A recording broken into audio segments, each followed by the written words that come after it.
hemos desarrollado un recubrimiento, una cobertura con una composición 100% natural que alarga la vida comercial y la calidad de las frutas frescas. Bueno, el producto es una formulación a base de biopolímeros, de polímeros naturales que están considerados como ingredientes alimentarios. Al aplicarla sobre una superficie de una fruta fresca, generan una película inapreciable, continua, que permite regular el intercambio gaseoso.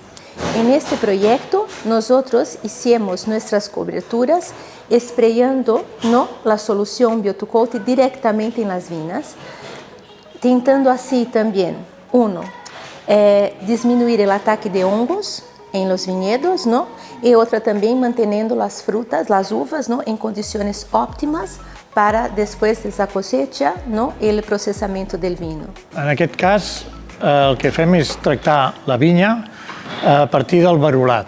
Nuestro producto lo formulamos en base líquida, acuosa, listo para ser aplicado por métodos convencionales de pulverización, igual que se aplican otras disoluciones de otro tipo de productos. La principal innovació és que el producte que estem aplicant és d'origen absolutament natural.